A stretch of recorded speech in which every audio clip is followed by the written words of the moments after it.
Yes, and I can't wait to try it. What is Strapatsada? It's feta, tomata, and Eggs. Yeah, eggs, and some other things. Let's get cooking. I can't wait. I can't wait to try it. I can't wait to eat it. Can't wait to gulp it up. Yeah. And I haven't had breakfast, so There we go.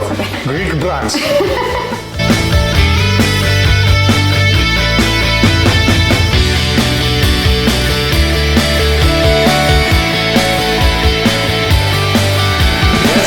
Strapatsada. Basically, αυγά με ντομάτα feta. Eggs with tomato and feta. I'm gonna get chopping. It's about half a cup of diced onion. First thing we're gonna do for strapatsada is add enough oil to just cover the bottom of your skillet.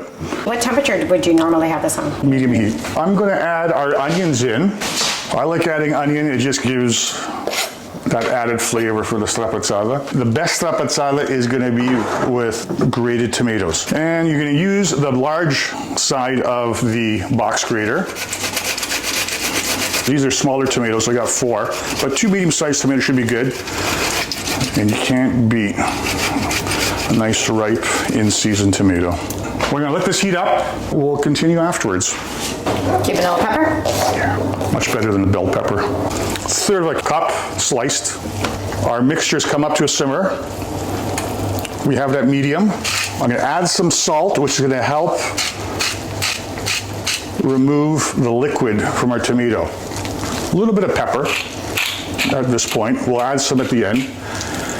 The key to any good strapatsada is you want to simmer until the water is gone. We'll wait a couple of moments until our tomato is thickened up. Okay, everybody. Our sauce has thickened. The water is pretty much gone. Now we're going to crack our eggs.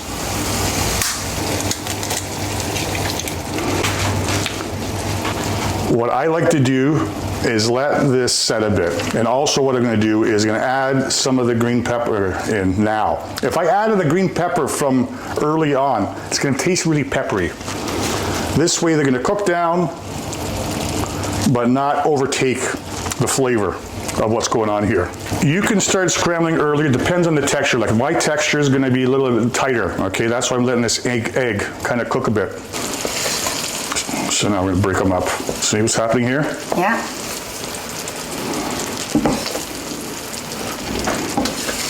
It's creating larger curds of the egg with the tomato mixture. If you stir it up right away, it's going to be a lot more runnier. It's looking so good. Well, we're not done yet. We can add some feta. This is a feta from Monomvasia, the Peloponnese. My friends at Anvania are supplying. So let's add some crumbled feta. Look at that, huh? I'm gonna have a little taste. I know there's feta in there. Just a little bit of salt. A little bit more pepper. A little bit of oregano from Anvania. I got a little hole in the bottom, and you just rub your oregano on top, like that. Woo-wee! Burner's turned off, and we can plate this. Wow, that looks so good. Can't wait to try this. All right, let's go. Strapatsada. I could have that whole plate. Oh, I could too. Let's crumble a bit more feta. I think we need a little anointment of olive oil. And more of that Greek oregano. There we go. Strapatsada. Very easy dish. And there we have it. Let's dig in. All right, let me get some bread too. This is something else. I've added a few more things than the usual strapatsada, but it's the simplicity of the dish that makes it so great. The tomato tastes so fresh. The feta and the oregano, wow, so good. Strapatsada, again, the tomatoes are right. Make it in the summer months when tomatoes are good. Καλή όρεξη. Enjoy.